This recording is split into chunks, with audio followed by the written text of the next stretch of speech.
Hey, hey, hey, beautiful people. It's me, Amanda.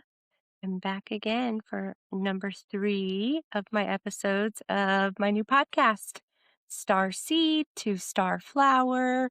This is a space where we can grow, unfold, and ascend. Hope everyone is doing lovely today. It's a wonderful, wacky, weird Wednesday because I love coming to you on the Wednesdays. Anyways, so welcome back. And I'm back. Today I want to dive in on a story or experience just to share of my practice in life. I always say that your life is a garden. It's a garden that you get to grow. You get to grow and nourish, water. You get to enjoy the fruits of all your labor.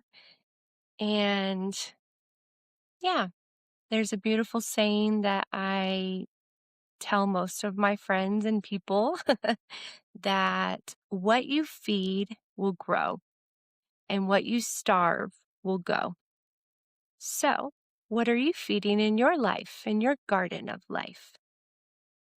We have a choice every moment, every day to feed our thoughts, our actions, our emotions, our energies, and our body too, right? It's not just our body that we feed.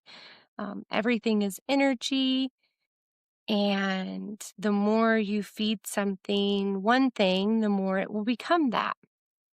So, in the garden of life, we can grow beautiful flowers uh, to enjoy. We can grow fruits and vegetables to eat and nourish our bodies with. We can also grow prickly, pokey things, spiky things like cactus and thorns and even like raspberries. Most berries, right? Most berries come with a pokey thorn of some sort to protect it. Just like the roses, they have the thorn to protect their beauty and their elegance. Their fragrances are so beautiful. And in life, we have these options, opportunities to feed those things. And I've come to realize in life we can feed the pokey, prickly things, negative energies. And then when we get poked by them, we're pricked by them, we want to complain about it, right? Which is then just feeding it that much more. So if you're going to grow cacti and pokey like mesquite or thorns or sticker bushes in your garden, when it pokes you, don't complain about it. You're the one that grew it. And we get to literally feed what we want to have in our life.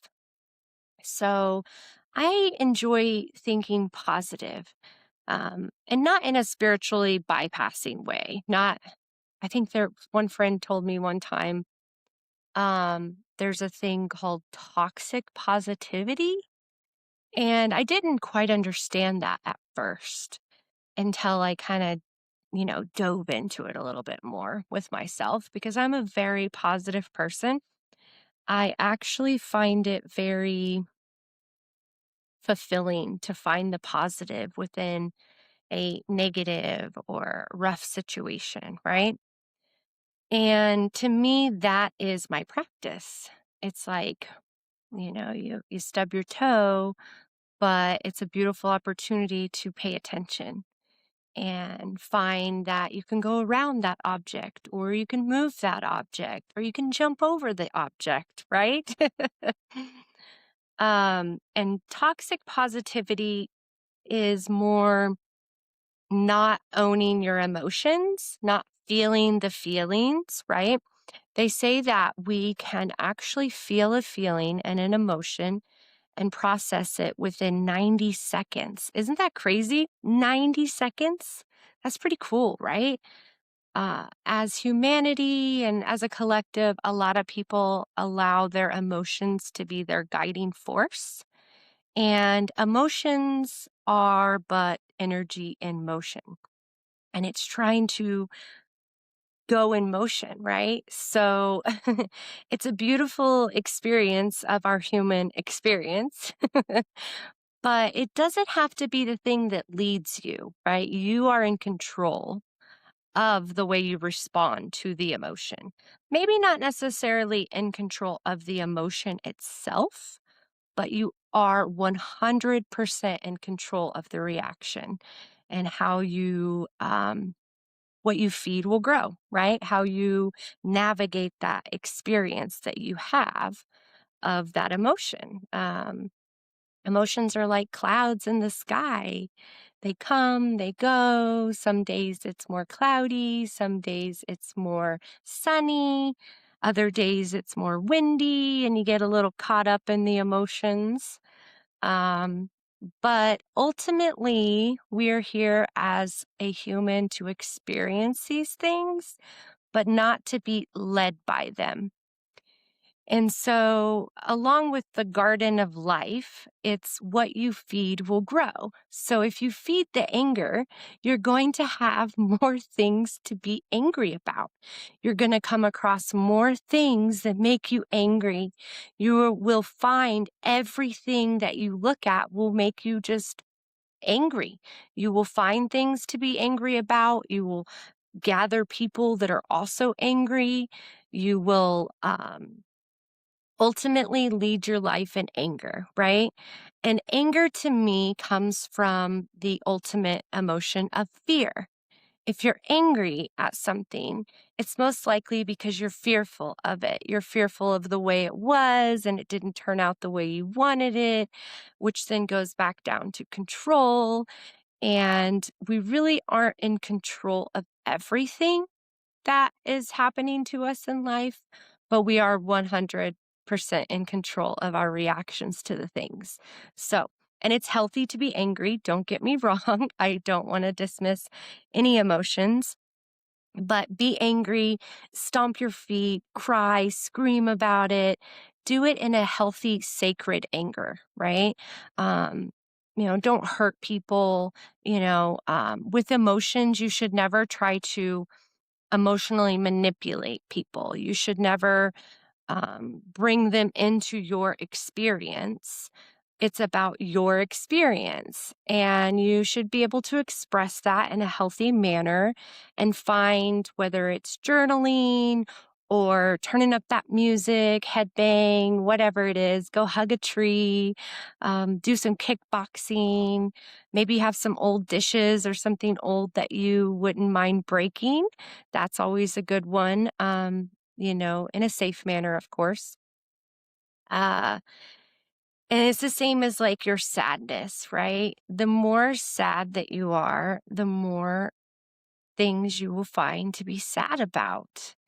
If you hold on to that emotion, it gets stuck inside of our self, which is in the body. It will come as what we call disease, which is just a dis-ease of your body, your mind, your soul, your emotion. And then you will be led by those things. So, in your garden of life, choose wisely. Choose wisely what you want to feed and nourish and grow. And you can share it with people. You can enjoy it yourself. You can show people. You can cut flowers out of it and give to others. Along the way, your whole experience is but that beautiful garden of life. And I want to just share that the more happiness you have, the more positivity you enjoy, the more you will attract that. There is a thing called the law of attraction, and it's not always the easiest. I get that. I'm not trying to say spiritually bypass any of your things. I want you to deal with your things, but also don't let the mind play tricks on you and carry you away from the truth of it, the center. The center is that you are a human being, so you get to be, right? We already have, because you're already abundant. You have everything that you could need. Do you have air in your lungs? Do you have water or a drink? Speaking of, got a little tea going on here. Take a drink. And do you have love in your heart? And then you get to go do, right? Like that is part of our beautiful human experience. We get to be because we already have, and then we get to go do. A lot of people get caught up in the matrix, is what I call it, of doing all the things so that you can have the things and then you can be, right? Like, I'll be happy if I can do this thing and have this thing. But really, you should just be, because you already can have anything you want and you get to do, because not everybody gets this experience. Not everybody gets this opportunity to beautifully exist and enjoy life and be a human, right? So, with that being said, I hope that some of my words of wisdom set well with your soul today, and that you decide to feed your garden the nourishment that it deserves, that you deserve. You live the life to your fullest, you love to the fullest, and you be kind. Be kind with yourself, then you can be kind with others, and kindness will come back to you. Life is really beautiful. You just got to open your eyes and pay attention. There's no right or wrong. Even if you want to be angry, even if you want to be mad at the world, you want to be fearful, that's fine too. It's also a choice. We all have a choice in this life to exist in the way that we want to exist. We all get to feed and water our gardens of life however we choose to. So, anyways, I love you all. I love myself. Be kind to yourself, be kind to others, and just really enjoy your day. The word joy is in enjoy. So enjoy, be joyful, and just live your life to the fullest. You only got this one, so you better enjoy it. Until next time, I'll see you next Wednesday. Talk to you guys later. Bye.